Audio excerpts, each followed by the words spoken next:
How are you? Good. How are you? Yeah, I'm great. we're just waiting for Dr. Lo Whiteman to jump on. Okay. We usually it starts at 7, but we give it about 5 minutes, Okay. 7:05 for people to jump on. I saw we have a mutual friend of Victoria Marsh. We do. Hey, I worked with her when I was up on the JTTF. I love her. Yeah, Yeah, she's great people. yeah. I've worked with her too. It's a small world, isn't it? It is. Especially when you're in law It enforcement. is. Uh-huh. Hello, everyone. Just come in. Uh, we have a great discussion going on tonight, prepared. So if you have anyone that you think would benefit from hearing this discussion, jump on. You know how we do. We give it time for everybody to jump in. We're waiting for Dr. Lowell to jump on. Oh, here he is. Wayne Lassane is going to be a few minutes late.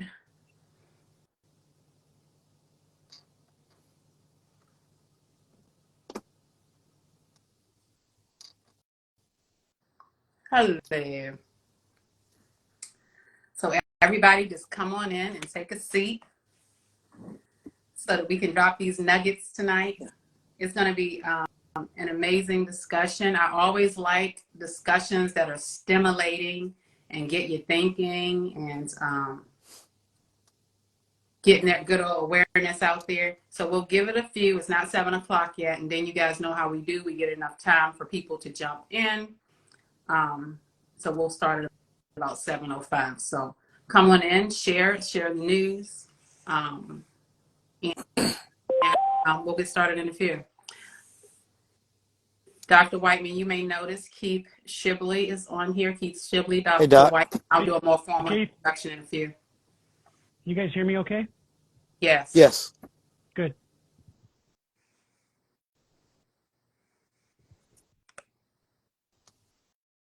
Where are you located at now, Keith? I'm at the Airports Authority But at Dulles and Reagan, DC, Northern Virginia. yep.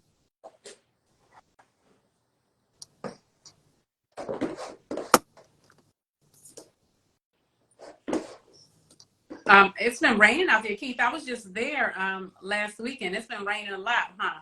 They're like the really powerful quick storms that come in Uh-huh. and then they go away. But we need it really bad. It's been pretty dry summer. Yeah. Not the case in Colorado. Yeah. Last night I was supposed to have a it was so disappointing. Mindfulness meditation and relaxation class started last night. Mm-hmm. Well, we had a storm out here and the power went out. Oh, And I wow. couldn't log on to Zoom. So I was so disappointed. So it's okay though. You know what? We are going to continue next Sunday. Because I'm gonna offer it every Sunday. It's free. So Yeah. but I was all ready to go, have my computer up, and I was like, wait a minute, why can't I log on Zoom? Then I went Yeah. to my cable. I was like, wait a minute, my cable is out. So I called the cable company. They were like, yes, you're in the area of the power outage, and we don't know when it's going to come back on. Yeah, those storms messed up a lot of flights. Oh, really? Yeah. A lot of Mm. cancellations and happy people at the airport. Yeah. I don't understand how many emergencies have to happen before the airlines get a clue to fix their systems. They had one last week where the air traffic control, not at the airport but wherever they are, had an electrical fire, and for 3 hours they couldn't, and no planes could take off or land. And just the one airline of United had over 500 airplanes like missed their connections and stuff. It was a mess. That's just insane. Just insane. Mm-hmm. Hello, everyone. Come on in. Come on in. Please spread the word. We're going to have a great discussion tonight. And you guys know, if you guys have been here before, we started about 7:05 just to let people log in, give people an opportunity to log in, and then we get started. So come on in. And But Wayne's going to be tardy by about 10 minutes. yeah, I guess he can get a tardy pass. And I'm saying that only for all of his wonderful fans that just they're lathering up, waiting for him. Just Right. they just want. Like where's Wayne? Yeah. Okay. So while we're waiting, and some of you guys are here, I'll go over some admin, and I'll probably repeat it. So I have great news. I can't lift the box because the box is heavy. For those of you who have pre-ordered the magazines, they just arrived. They are in, and I ship out every Monday. Every Monday, if you pre-ordered, you would get the magazine. As you see, jazz artist, multi-talented artist, Allison Williams is on the cover. She talks about her relationship with Phyllis Hyman, who committed suicide some years back. And we have a host of great writers in here, to include Dr. Laura Whiteman. Here, most of the writers. We have great information in here. Here's the rest of the writers. As you guys know, Mental Health Talk magazine is to elicit awareness around mental health, and it's relatable. It talks about our everyday experiences as people, even us as professionals have experiences with mental health and mental illness, as we're going to talk about tonight, actually. So if you have not gotten a copy yet, please do so. They are on sale in the bookstore and Mental Health Talk, mentalhealthtalk.live, LIVE, www.mentalhealthtalk.live, LIVE, and I'll put the website on here as well. They will be in its first bookstore in September, guys. It will be in its first bookstore. This is the first book where I'm on a cover. And this is the second one. And the third book we're working on now, that's going to be Dr. Nicholas Lambro. He's talking about preventative measures of cancer. He's the chief oncologist for, I forget the name of the hospital, this huge hospital in Maryland. But he's going to be talking about preventative measures to cancer, different types of cancer. So that's going to be he's going to be on the cover of the next magazine that's coming out. Dr. Rogers, can people get both the hard copy and digital forms they want? Yeah, so we're working on digital right now. Right now it's hard copy. We have subscriptions. So what we decided to do, Lo, is starting at the beginning of the year, we're going to start digital as well. So we'll go ahead and finish out this year with the hard copies that are subscriptions, and then we're going to go into digital starting at the beginning of next year. So then all copies can be on digital as well. And how can people advertise or want to ask questions about advertising in the magazine? Oh, absolutely. So on the back of the magazine says advertise with us. That's Dr. Nicholas Lambro. Excellent question, by the way. Advertise with us. We are taking advertisements. We have tons of advertisements in here. If you guys are interested in advertising, just email us. I'll also put my email address in the comment section. Renee Lowe, who handles all of that, she will get you a rate card out. And we're giving discounts on advertisements as well. Especially, we had a really huge discount going on for mental health professionals. So yeah, make sure you email in and, get a copy of this book. A lot of great information in here. We also have a resource listing at the end. So if you're a mental health professional or a professional that works with patients and you're accepting patients, you have an opportunity to put your practice in the magazine in a resource listing. My goal for this is, by the time people read through the magazine and get to the end and say, wow, I think I need to talk to someone, they can go to the back of the magazine, to the resource listing, and be like, wow, that person lives in Maryland. Let me check them out and get engaged with them. Wow, that person lives in Memphis, Tennessee. Let me call them and see if they're accepting people. So that's my goal, is to have someone represented throughout the United States in the back of this magazine. So if you're a mental health professional, please email me your information, because right now I'm putting people in there for free. It is gonna be a charge, but right now, mental health professionals can advertise in the resource listing for free. So please, if you're accepting patients, give me your information so that we can put you on a resource listing. And because I'm a thirsty capitalist, can we sell books for people too? We sure can. Oh, you're hitting all the notes.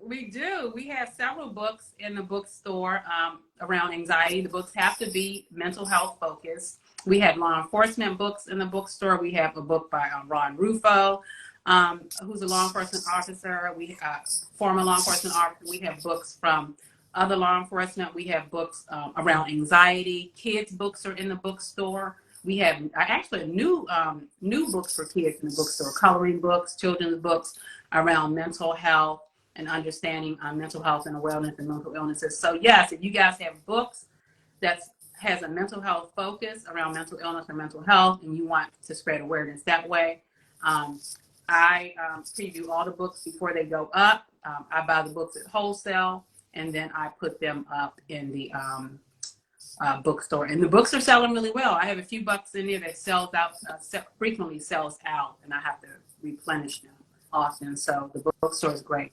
So yes, I will put the website in the comment, www.mentalhealthtalk.live, and just let you guys know, all 100% proceeds go towards mental health talk and this project.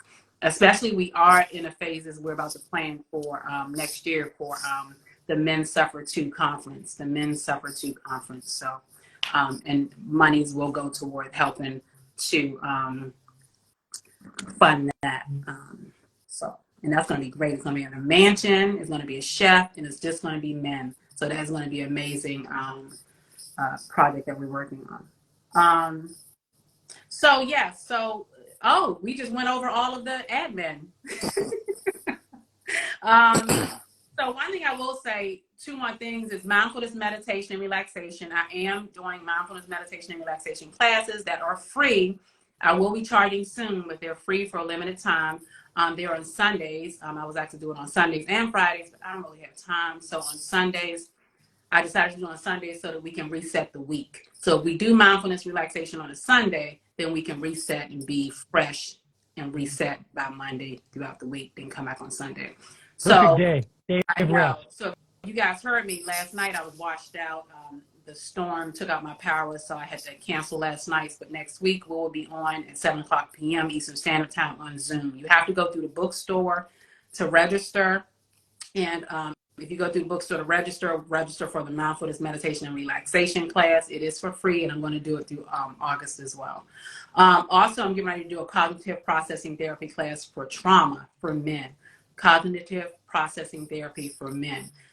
If you're in North Carolina. I haven't decided to do it virtual yet, but we're going to do it in North Carolina first, in Fayetteville, which is where I am, and then we'll go from there. So if you're in the area and you want to get some trauma, be included in some trauma groups, cognitive processing therapy for trauma, I am about to do.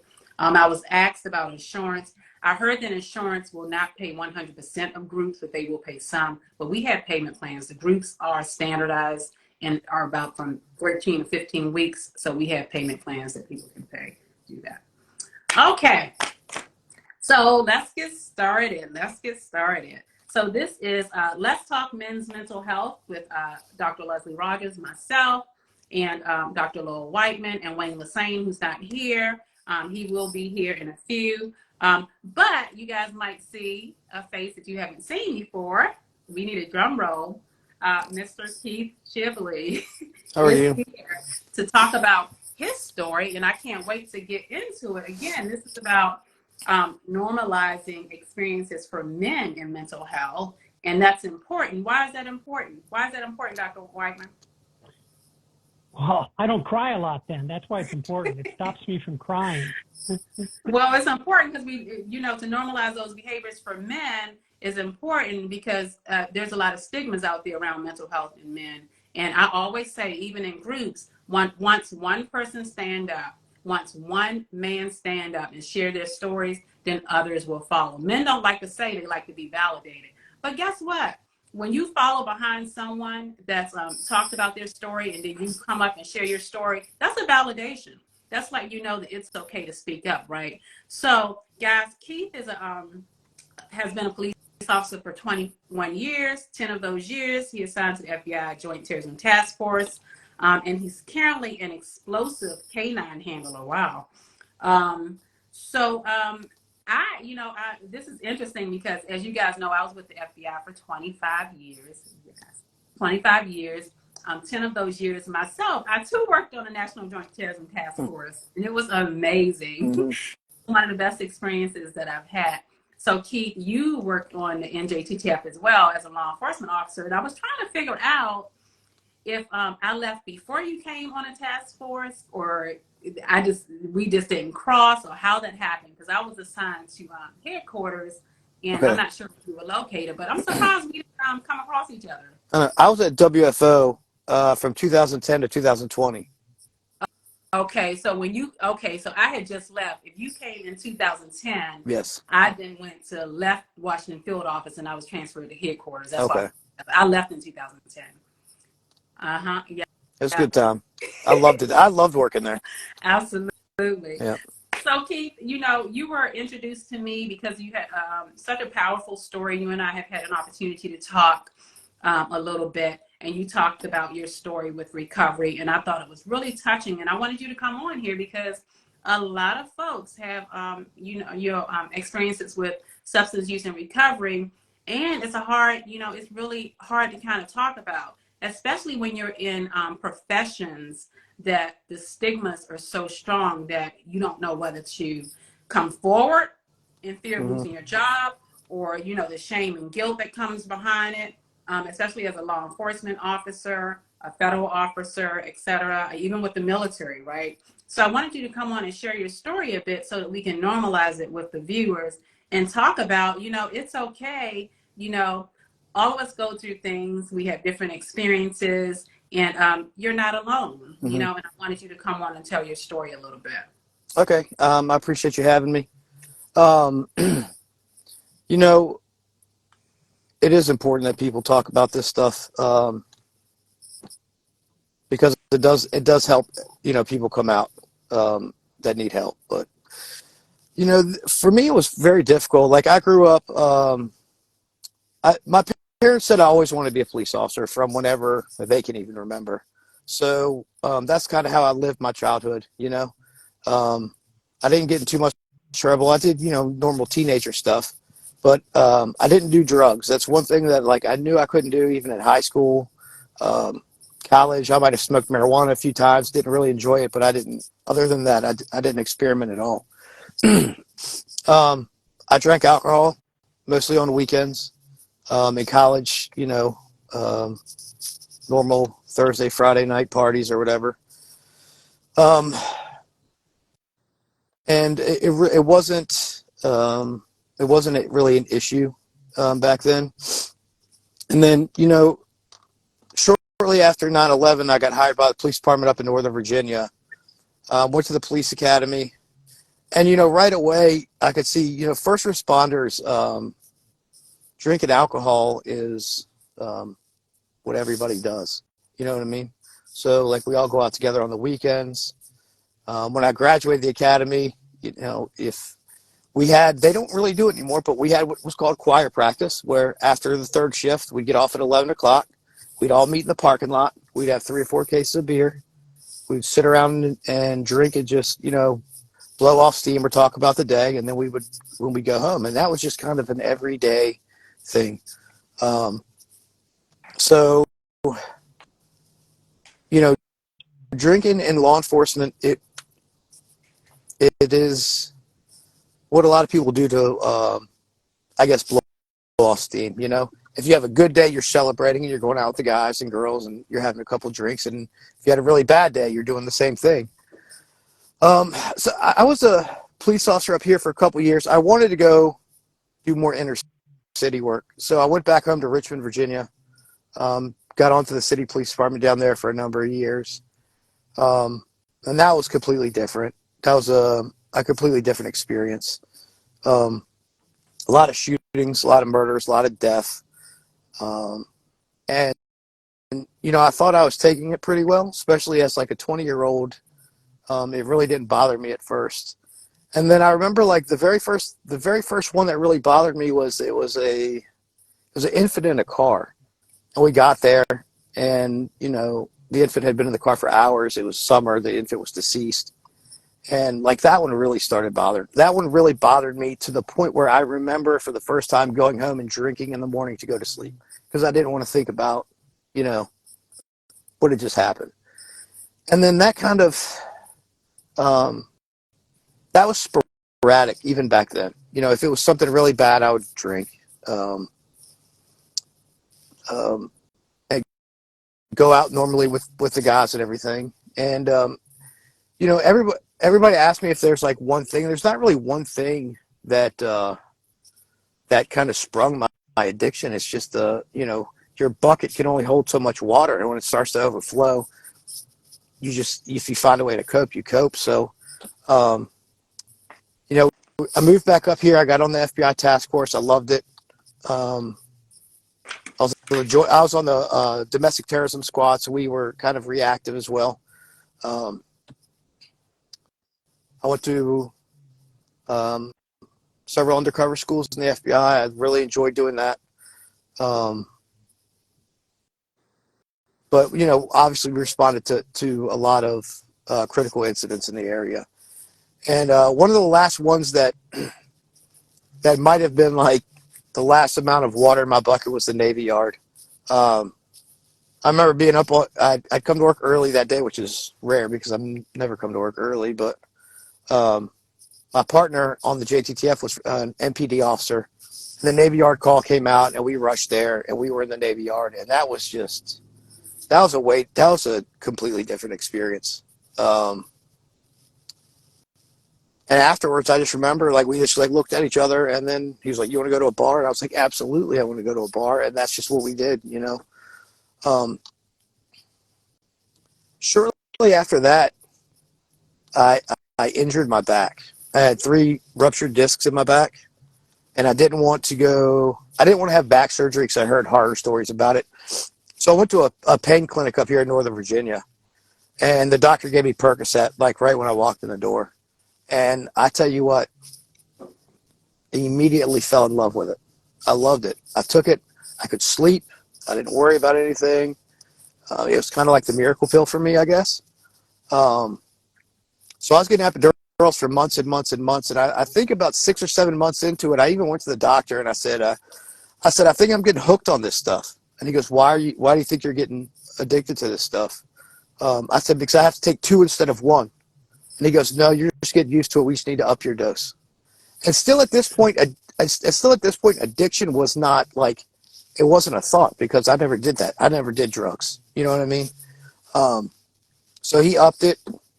And then, 6 months later, I went back and said it wasn't working again. But at this point, I knew I was kind of addicted, and he upped it again. And that was a horrible road, being on that stuff. Because, like, I was so naive about it because I'm a police officer. I was like, why do I always get the flu when I don't have my pain medication? It didn't really hit me that you're like dope sick. It's like you're dope sick. And, like that sickness it was awful. Um, but eventually, like, I knew I couldn't keep going down this road for too long. So I tapered off of those. And as soon as those pills went away, my alcohol went, I mean, through the roof. Like it wasn't drinking with the guys anymore. It was drinking on the way home, hiding vodka bottles under the sink in the bathroom, um, and it got really nasty because it's true. Like addiction is a feelings disease, and for a number of months, I didn't, or probably a year and a half, I didn't feel anything because I was doped up pretty much the whole time. And when that went away, the feelings came back. I had to find something else that could do it. But being a police officer, I knew I couldn't go out and buy. I couldn't go to Baltimore, or you know, um, even though the thought crossed my mind several times in the midst of like the sickness. But I would just drink till I passed out because I didn't want to feel the sickness. Um, I don't. I didn't want to feel the feelings, so I just drank, and it got pretty bad. And luckily, I have a very supportive family. I mean, at this point, I met my wife in college. We got married in 2004, so this was 2018. I went on a vacation. One of my two sisters was there, and when she came back from vacation, she basically told my wife and my parents, they're like, he's gonna die. Like, this is not what he did this whole week is not normal. I don't really remember the vacation, to be honest with you. Um, but that's when like my family sat me down and they had kind of like the intervention, and they told me, they said, you're lucky you haven't lost everything already, but you're gonna lose everything if you don't get help. And like I knew I was an addict for a while, and I wanted it. I really wanted to stop. I just couldn't do it. Like I would stop for a day or two, and I'd be like, "Oh, I stopped for 2 days. I'm fine," and I would start again. Um, that inner voice is just so powerful. Like I can't really put into words. So I knew I had a problem. I knew what the solution was, but being a police officer, how do you say it out loud? Like how do you call? Like how do you do it? Do I go to I have a top secret clearance working in the FBI office. Do I just waltz in there?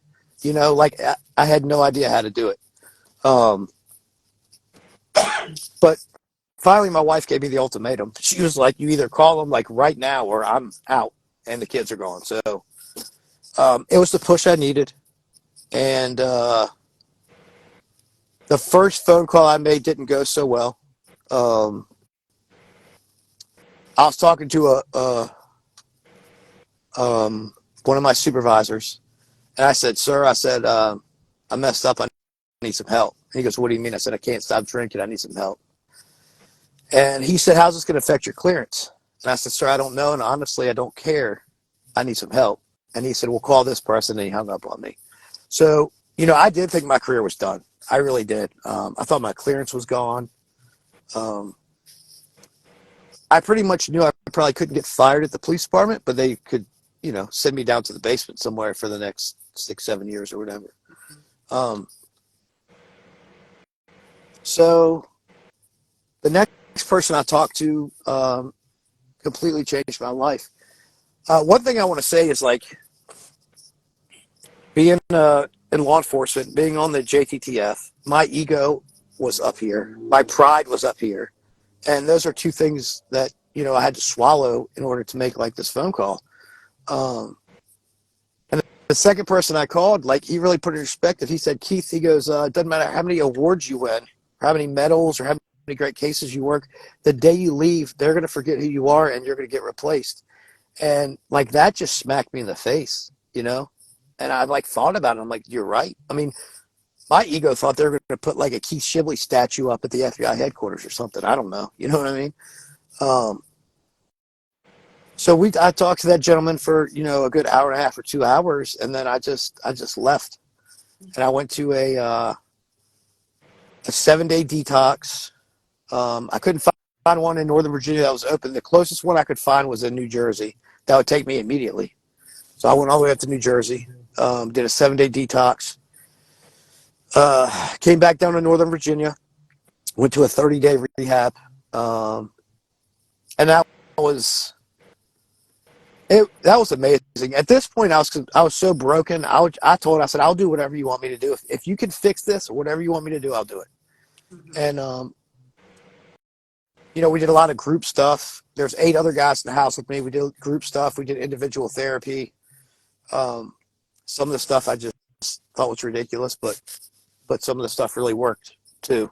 Um, but the individual therapy is what, talking to my therapist, it just so happens I got paired up with a therapist whose husband was a police officer in our area. So she kind of knew, you know, being married to a police officer, kind of what it is like. And she was amazing. Yeah. And like for the first time, like I started talking about stuff that bothered me, and it's been like 20 years, 18 years at this time. And I never said any of the stuff out loud because I didn't want to be labeled the, whatever, the sissy at work, or the guy that couldn't take it, or the mentally weak, or whatever. Yeah. Um, So I never said anything. So I started talking to her and immediately started feeling better. And, she was like, let's see if you have PTSD. I said, I'm not a soldier. I don't have PTSD. She just kind of smiled. She goes, well, just take the test. So I took the test and she goes, you have PTSD? I said, I don't. And we talked about it for a while. She goes, she also did EMDR. I forget what it stands for. Eye movement desensitization. Sensation. And I did that. Um, well, I didn't do that yet. I finished up my so in rehab. One thing they did was they made us go to 12-step meetings every night. So all 7 of us, we called it the druggie buggy. We'd load into the druggie buggy and we would go out to meetings. And I thought they were completely ridiculous, and I didn't get it. And how does a police officer sit in a meeting like this and talk? You know what I mean?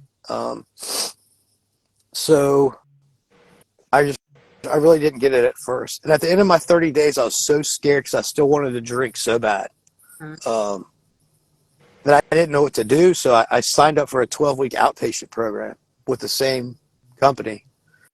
3 days a week, I went to outpatient. And that's where they introduced me to EMDR.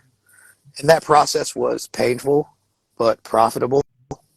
It's not fun to do it, but the end result is great. Stuff that was a 10 on my bad memory list is now like a 2 or a 3, and it's still a work in progress. But the other thing I did when I got out is I found myself at a 12-step meeting, and for some reason, the people in these meetings were happy, and the stuff they talked about made sense to me. So I went, and I just haven't stopped going. I got a sponsor. I started working the steps. I go to NA instead of AA just because I felt more comfortable there. Getting a sponsor was awkward because it's a strange man that I'm supposed to tell my deepest, darkest secrets to. But after starting to work the stuff and getting to know him, that guy knows more about me than anybody in this world. I can literally tell him anything without judgment, and it's great. So I still go to, at least 2, a lot, sometimes more, like 12-step meetings a week. And I just go around. I try to talk about it to, especially like recruit classes. I go to our academy recruit class, every class, basically tell them about this because, if they hear somebody talk about it, it's going to be easier for them to have a problem. And I can't tell you how many times my phone has rang since I've been doing this. There's a lot. I thought I was broken. I thought I was completely different. I'm not. There's a lot of us out there that need this help. I mean, the suicide rate in police officers is double the line of duty deaths every year, and most of them have to do with substance abuse or alcohol at some point. A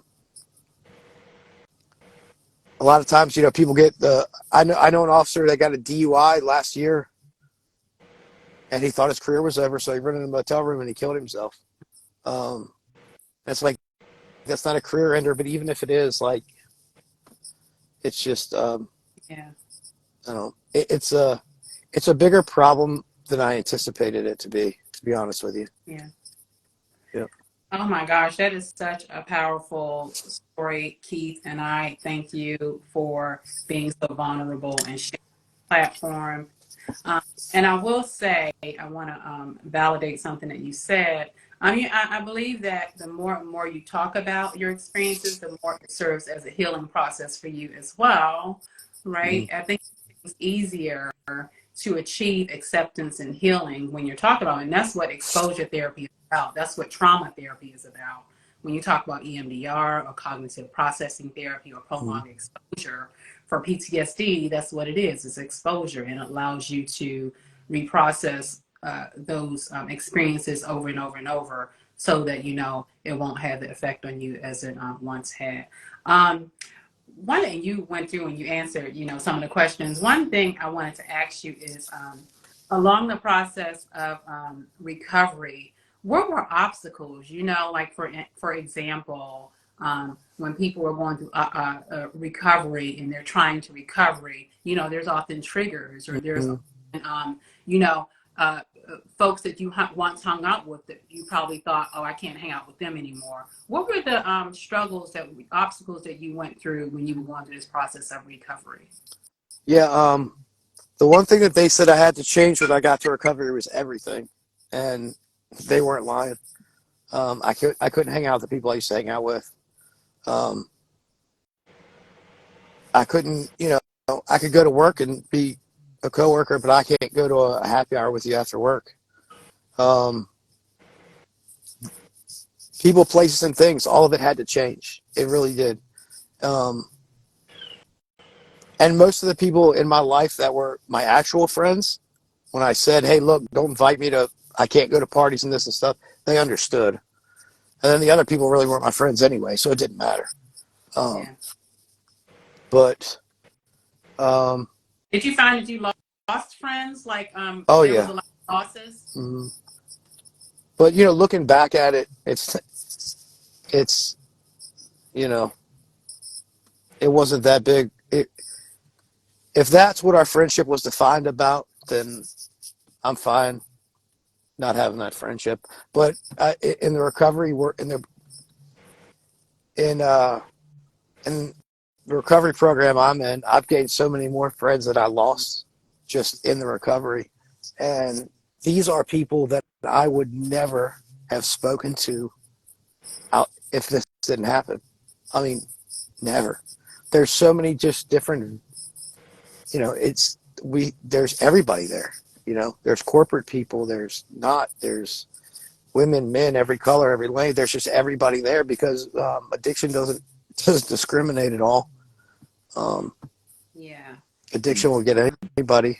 It could get anybody, but the triggers were yeah. I mean, they were pretty intense. My first year was pretty bad. Like, I didn't like going out of the house because I would just um, drive by the liquor store. You know what I mean? Or drive by 7-Eleven. Or I'd go into 7-Eleven to get an energy drink, and every energy drink is right next to all the beer. And you would you would look at it. But it's as time goes by, it got a little bit better. Okay. But something else I had to face is never going away. I see stuff now where, I have moments of, Yeah. I want to cook on the grill with a beer, or I want to go to happy hour with my friends and watch Monday Night Football. Um, but I just can't do it. I can be around it for a certain period of time now, and it doesn't really bother me. But when it gets to the point that it bothers me, I just leave. You know. Yeah. Um, Yeah. Wow. yeah. It sounds like it can be pretty tough. And I know Wayne and Dr. Whiteman has questions as well. I will just say this. I was with the Employee Assistance Program for 25 years, and those are others on here in law enforcement or military, et cetera. I know one thing about law enforcement, and Keith, you and I talked about this with EAP. I worked with a lot of folks that had alcohol problems, right? Alcohol Mhm. usually is the drug of choice for law enforcement, right? And then for military, alcohol and pain meds, right? Because there's a lot of pain involved.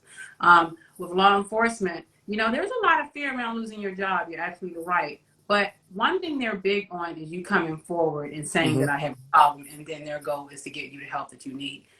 I've never, in my history of working, I was with EAP for the coordinator for the counterterrorism division. I was for about 15 years, and I never saw anyone lose their job. And one thing we have to make sure that people are safe because you guys carry weapons, right? Mhm. So we have to make sure you're safe. But as long as you get the help that you need, we're big on lack of candor, right? Honesty. So as long as you're upfront and get the help you need, I haven't seen anyone lose their jobs. But it's that coming forward that's really hard because again, like you said, it's the shame, it's the embarrassment, the Mhm. stigmas that come with it. You don't want anybody to know you have a problem. But then when you come forward, you're like, wow, there's so many people in here that have problems too. So I'm so glad you brought that up because a lot of people feel that same way. Wayne, And Dr. Wayne. Leslie, to that point, let's give some love to D. Shelby 78. She's sharing, and she Yes. wants to give you a hug, brother. So I appreciate it. you got him out there. Mm-hmm. Yeah. Probably a relative. I, Good. I can only. So sorry I missed the beginning, but the parts I caught were amazing. I was in the military for 10 years, so I understand about this how things like I have friends who would use alcohol for different purposes and all those type of things. But I think that to people out there, I love that you were able to come out, and seek out the help that you needed. I think that's the hard part of people, the idea of losing friendships and friends, but you had the ability to have a great support system, which I think is amazing. I think that if more people can know that they could have a support system when seeking help, I think that more people come forward. I think that's the scary part, though, right? Is to lose the life that you feel like you have. Like you said, you had to let everything go. That in itself is scary because what do you have if you let everything that you have around you go? And so I love that you spoke about that because I think that can be so people who are in the position that you were in at one point. Yeah, it was very that was the scariest thing I've done. Like I'd rather go into another Navy Yard than go through that again. I don't know what the fear was now that like I've come through the other side. Um, I was petrified. Like I just didn't know what was going to happen. Um, it was very scary. But I guess that's kind of why I want to share this with other cops because usually the cop will wait till they get the DUI or the domestic violence, and that's what your career ends with, is the criminal charge because you're drinking. Um, so I mean, I'm very fortunate it didn't get to that, and that's hopefully what I try to prevent with some of these people that have the same problem is if you have it, if it's a problem, just don't let it get to that point because that's when your career and your whole life will kind of completely shift even more. Keith, how important is it to you to emphasize to the cultures you came from for them to make changes? Like you mentioned, the one thing I can relate to was choir practice. Mm-hmm. I deal with a lot of special forces and first responders in the States, and choir practice has been part of the vocabulary I try to fight for almost 20 years. Yeah. Some of them call it different things now because that's a fairly old term. But Right. Are you a bit more vocal to the cultures, or is it still just a sponge that just doesn't give you any feedback? You say, okay, I can understand, but they just keep doing the same old shit. No, so choir practice ended probably a few years before I actually got sober in our department.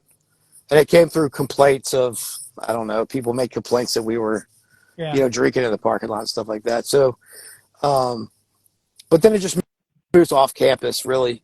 Yep. But, I mean, I'm very vocal, especially to like the new officers that come in. Like we're having a regional academy, so it's us. It's like 13 different counties around us as well. So I go to every class, and I basically tell them what happened and how the alcohol drinking every day in like this profession is. I mean, it is what I don't know if you'll ever stop it, but I think people need to realize that if you keep doing that every day, it's going to lead to a problem. What were some of the things that you did, Keith, to redirect yourself? You mentioned a minute ago you didn't in the early days you didn't go to barbecues, you didn't you told people don't invite me to parties. What are some of the things that you did to redirect your attention away from the substance and the alcohol? I mean, my kids kept me pretty busy, to be honest with you. But I'm trying to think. I really just completely immersed myself in the recovery program. I mean, I think I went to a meeting every day for probably almost the first year. And then I'd go out to eat with those guys and girls, you know what I mean? And get coffee and just get to know them. And like that's what I really kind of just jumped into. because I felt that was really the only safe place for me to be at that time. If I hear you right, it sounds like you filled your life with distractions that were positive and directed us Yeah, away from the problem. yeah. How, I mean, I how long got have you been sober for? 18th of this year will be 5 years. Yeah. Well, it looks like one of your distractions is from Shooby Doo, thanking you for saving him Yeah, or he's her. my buddy, man. I That's can't a see pretty any of good that. distraction. Yeah, no, he's a great guy. Similar situation, and has been doing really well. So, Mhm. yeah. Yeah. So yeah, I know that cultures between law enforcement and the military is similar because they say, you know, like military breeds alcoholics, right? Yep. So what would you say could be some possible, maybe you know or you don't know, some preventive maintenance, some measures that could be in the beginning when people are coming into the military, coming into law enforcement? What can be some ways to not allow them or to shift them away from getting caught up in that type of lifestyle? So I don't, going through the academy 20 years ago, I don't remember having like a class like this Mm-hmm. that explained all this stuff. They might have talked to us for 2 hours about, hey, don't get addicted to alcohol, and then that was kind of it. Um, I know our academy's put on, I think it's at least a 3 or 4 day wellness program for the new recruits now. Mm-hmm. I think that's very important because I don't know if I would have listened at 22 years old, you know. Um, but I think if they have a lot more of that, at least the awareness is there. Where if they find themselves in a position, they don't let it go on so long, and they can raise their hand and say, "I need help." I mean, I know not everyone will, but Yeah. I've been surprised at how many people have come to me and said, "I need help," since I've, actually gone out and spoken about this. Mm-hmm. And I that only means there's 20 times that many more people that can't say it yet. Yeah, absolutely. I I have a love question. that. I love that they have that wellness. That is Yeah. amazing that they incorporated that within the academy. That is awesome. And then, Honestly. they had, when I first came police officer, we had the EAP poster, and it was just a poster that said, "If you have a problem, raise your hand. We have your back." Nobody believed it. Mm-hmm. Nobody believed it. We've also completely revamped our peer support program in our police department. We're actually making a regional peer support because calling peer support for me was never an option. They were the biggest gossipers in our department. I'm not going to call those people. Right. But with having a regional one, I would feel more comfortable talking to a police officer I didn't know from a different department and saying, "Hey, can you help me?" than I Yeah. would calling somebody I see every day. Um, I think things like that are very important. And then, just getting out there and letting people know what peer support really does, and then actually sticking to like the guidelines of peer support. And you don't talk about it. And if you get a call that's just between you and them, and you do what you got to do, and not just be the person that knows everybody's secrets, because that's what everybody's worried about. Yeah. And you're absolutely right. A lot of people are hesitant and resistant to speak with peers. As a EAP coordinator, they would always come to me, and I would encourage them to go to peers and trust their peers. Peers go through training. They go through Yeah. training, confidentiality training. They have to by those Department of Justice for FBI, justice, guidelines of that sort. But it's hard to go and talk to your peers that you see every day walking around, going and telling them your story, right? But EAP is short-term counseling and referral. So what they do is they assess the situation, and then they're supposed to refer you out. So they don't Yeah. really, Right. you're not telling them all of your business. All you're doing is Right. saying, "I need help," so they can get Yeah. you help. Right. I think the other. I'm sorry. No. Go ahead. I think the other really big thing that we started doing is we're not really waiting for people to rate. Our peer support didn't run properly. Mm-hmm. If there's a fatality accident on the highway that we were working, or there's a suicide, or there's a dead baby in the car, our peer support's having a mandatory debrief for everybody there. Mm-hmm. And we just started that we had a brand new officer. He'd been out of the academy 2 weeks to do CPR on a 10-year-old that passed away about 2 weeks ago. And we had fire, dispatch, and all the police officers on that call there. And it went amazing. I was surprised that everybody talked. I thought people would just be like, I don't want to say anything. I mean, we were in there for hours, and we had our therapist there, and it was that was great. We didn't have any of that. That's just kind of the stuff that I just shoved down and shoved down and shoved down for like 18 years But they until I couldn't. up now as far as when it comes to mental health. I mean, where more trainings are in place and more models are in place to use. One thing you said earlier, I wanted to say that I think is important is, especially for new recruits, what I think should happen is we should train on trauma. We should let them know what to expect, because trauma is real. And let me tell you, when people go through traumatic experiences, engaging in behaviors that help self-medicate, like you said, you drank to kind of take those memories away, right? From seeing some really, really bad stuff. When you talk about military, you have trauma before some of these kids, and they go into the military, then they're re-victimized or re-traumatized. And, then you're going back into society, and you have to cope with all of this, right? And the only way you know how to cope is with your friends, hanging out with your friends, probably some, drinking and things of that sort. Mm-hmm. So being able to understand trauma and understand the symptoms and everything that go along with trauma so that you can build effective coping skills also is important, is self-care. Understanding what self-care means and understanding as men, because we're talking about men's mental health, that it's okay for men to engage in self-care as well. And that's where I'm coming to you next, Keith. What do you do for self-care? Oh, now I've got back in the gym. That's been amazing.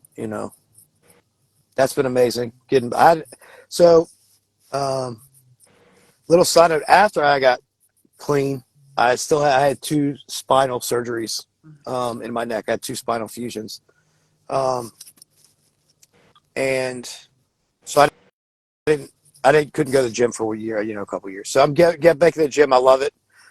Working with dogs is amazing. I love my dogs, are awesome. They're the only things you can yell at and they still love you, You go outside and play all day. But I work with my dog, every day, 24 hours, and it's a great bond to have that it's just completely different. So that and the biggest thing, honestly, is is my having like a sponsor and other older men within my network of recovery that I can talk to about anything. Like I call them up about any emotion or feeling I'm having and why I have it, and we talk about it, and I feel better. And it's just I never experienced that before, but that's amazing. So who do we have on here? I see a Margie Shibley. Is that? She's that's my aunt. Hey, aunt. Hi. She probably had the whole family on here. Jesus yeah, there's a lot Christ. of Shibleys showing up. Yeah. I can't see him. I love that you talk about like rituals and things that you do for self. I think, again, that's important because a lot of people don't understand and know that, that is the way to care for yourself and self-care. Just the idea of going to the gym and just being able to exert some energy. Yeah. And then having your dogs that you get to train and work with. I think these are all great things. I think more men can look for like rituals and things that they enjoy doing. And then speaking to the part of, because again, we talked about this on this platform before about like how as men, we don't really have other men growing up to talk to in that very vulnerable space, because we have to show up in a way that we perceive is manly. Mm-hmm. And so to have that, I think that more men, we talk about this, more men just being able to be vulnerable with other men, because it can be healed. That in itself is healing, to be able to express yourself, in a way that you have never done before, and to know that you aren't being judged, and someone isn't going to ostracize you or look at you differently. They're there truly for support, and I love that you spoke to that, because I think that's great. Thank you. Keith, would you expand on Wayne's comments and relate it to a scenario where you're going out to it's a major event, could be car accidents, could be shooting, whatever it is. There's a potential for a lot of traumatic exposure. Do people that you've gotten involved with, and maybe even yourself, do you respond and absorb differently at different degrees the impact of that trauma? I mean, we all are tough guys, right? We all come out as being tough guys. We don't want to be vulnerable, but we all absorb things differently. Did you ever experience that? The traumas were just kind of, some can just push it off, and others are just, they take it in. And it goes. It's very strange because the number of years I was in the city of Richmond, I saw a lot of murders. I mean, that it's a violent little city, and most of them didn't bother me at all. And for some reason, kids and car wrecks bother me more than a murder. I don't know why, they just do. So are the peer programs adjusting to that degree of trauma absorption differences? Are they adjust? I kept thinking about when you were talking about, the list of all the different drugs and the degree of drugs we have. Like there's class 1, class 2, and we want kids to know about these so they can recognize them. But to Leslie's point about trauma and the training about trauma, like you said, shootings and deaths by gunfire was different for you than a child suffocating in a hot car or a child being killed in an accident. So how would you recommend us adjusting to those differences throughout the awareness of trauma?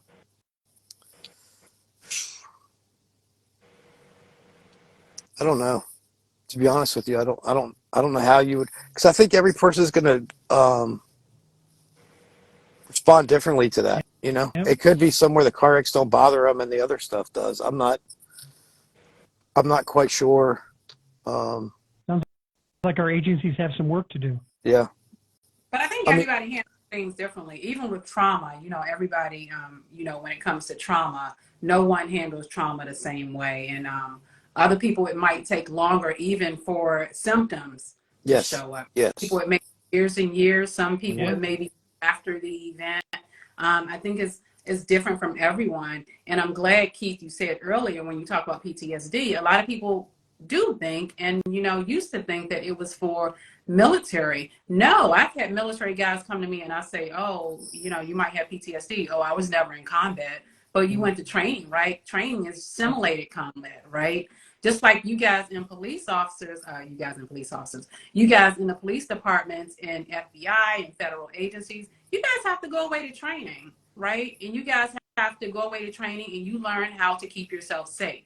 And some of that stuff is traumatic, right? Especially when you're in your deployment status and you have to go into hostile environments, territories. You have to learn how to keep yourself safe, and that can be potentially traumatic. It's good to know, this is why I said trauma training should come in so that people can know what to look for. How do I feel? Am I feeling anxious? I go out and see a dead child. A child is one of the worst things to see, I would imagine, right? Yeah. But you go out and see children deceased and you go out and see things that is not normal, right, in a typical day. How do I respond to that physiologically, right? I might look good on the inside, but when I come home, do I feel my heart fluttering, right? Am I starting to feel like hypervigilant, or am I starting to feel like I'm on the seat of my chair, or am I starting to have panic attacks or physiological symptoms, right? Starting to understand what they look like because they look different for everyone. So I think that's important to understand that when you're faced in trauma is being exposure to an adverse event, a traumatic event, whether it's exposure to death or vicariously by seeing someone die. It might not happen to you, might not happen to a family member, but by being in a position where you're witnessing someone die that's close to you or one of your friends or whomever, right? So it's important to know how it impacts you and how you feel once you walk away from that traumatic event. When you think about, maybe I'm having, I might be experiencing some PTSD. I need to go get it, checked out. So that's why I think education is great so that people can, and we talked about that on here, the cognitive responses, the emotional responses, the physiological responses, the behavioral responses, right? being able to understand, and that's what mindfulness meditation does, guys, and that's what I will teach you when you come to these classes, is to be aware of your body and how your body responds to different types of events and environments, right? So Keith, I have a self-care question for you. Sure. I got a couple real quick. So how much has your hugging increased since you've gotten sober? Oh, a lot. Yeah. Yeah. Yeah. How much has your I can't remember hugging men. Men that yeah. Whatever. Yeah. I hug strangers now. How much has your visualization versus verbalization changed? Which is more? You look before you talk, or you talk before you look?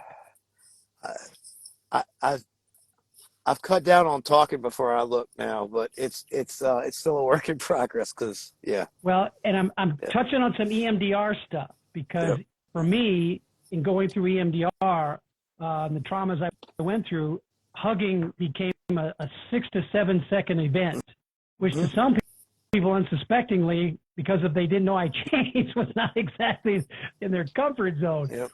And then I became a much better watcher. My self-awareness, my mindfulness through my vision grew a lot. Yeah. And the last thing I want to ask you about is, how has the volume of your criticisms changed since you got sober? It's been I don't know if has been any criticisms lately, to be honest with you. There's a good one. Everybody's been very supportive outside of work and at work. For me, coaches, their volume goes down and their inflection is better. They're more precise in their use of words, but their volume comes down because now they're more aware of the impact of volume to unsuspecting players, both pro and amateur for that matter. So I just was curious, as a trainer or as a speaker with other young men and women, whether or not you're more aware of the volume of your voice. I am, but it's everything because I've got a very sharp tongue and a very quick comeback about me, if and it's that's definitely gotten less, but especially like at home with my kids and stuff, I'm very, very conscious of not being short with them all the time. Now I fall short of that a lot, especially like right when I walk in the door if they start bombarding me with stuff, but it's with my wife and kids, I making the conscious effort not to be watch my tone a lot, because sometimes it's not what I say, it's how I say it. And I've also been very quick to apologize when I recognize that it came off bad, and I never used to do that. It was just it got pretty awful, to be honest with you. Thank you, Keith. You're getting some great targets, man. Appreciate it. Good work. Thank you, Doc. Yeah, I love those questions. It was great. And again, to you, Keith, that's all part of the healing process. That's how you know that the healing is happening, and because you show up differently around to the people that's closest to you. So that is amazing that you were able to in real time speak about it, so people get to hear and listen to you talk about it, and they can see for themselves, like, oh man, it can kind of gives them a measure to see where they are in their healing process. So thank you for that so much. I appreciate it. No problem. Appreciate you having me. Keith, I think it's Shibley. He's trying to come up. I'm sorry, I've been trying to. I can't. We're on here every week, every 2 weeks. So we're not. He's got a pretty good story too. So I'll have him. You give him your email. You know what? We're on here every 2 weeks. We'll be on here. Let me see. I don't know if we can't bring 4 people up. I don't know, but I've been he's been asking to come up, and I've been trying to bring you up, but I'm not sure what's happening. Let's schedule them for 2 weeks. We're on here week after next. We always have guests on here to speak about their stories. Keith can pass my information along to you. I'd love to have you on here to share. I wish you could have come up here, but I can't. I don't know what's happening. I'm accepting you, but you won't come up. So we are at our end. And Keith, this has been such an honor and pleasure to have you on here. Normalizing these discussions for our men followers. Mm-hmm. Now, let's talk men's mental health. It isn't only for men, it's for, women can come too. I have brothers, I have a father. I have a father that struggled with substance use too. I talked about that once being on here, right? Growing up, didn't know that he was abusing drugs. However, a friend of mine was over his house once and saw a can under his bed with a hole in it. I was clueless. I didn't know what it was, but my friend was like, "Leslie, your dad smokes crack?" And I said, "No, he don't." And I was clueless. I didn't know, but then it came out that that's what it was, right? So, we have brothers, we have sons, we have fathers and other males in our family. That is great to understand the processing, how males process, because you guys process a little bit differently from women do, right? And understanding how you guys handle stress and trauma and anxiety and depression. You guys might not report depressive symptoms like we do, right? You guys might report it differently, which is why depression is often underreported in the male population, right? It's underreported because it might come across as anger or irritability in men, especially young kids, right? So, being educated and knowing the differences in symptoms, so you can be aware when you need to possibly speak to someone and get help. So I thank you for coming on here and normalizing these experiences and validating these experiences for our followers. And I hope you guys come back and see us. We're on every other week, so we won't be on next week, but we'll be on the week after for the summer. But in the fall, we'll go back to every week. Awesome. So your friend, Shibley do, cute. If you want to come on, contact me and I'll bring you on. I would love to hear your story. I'll give him your information for sure. Okay, so Wayne. But thank you, Leslie. Yeah. Thank you, Keith. I appreciate you guys.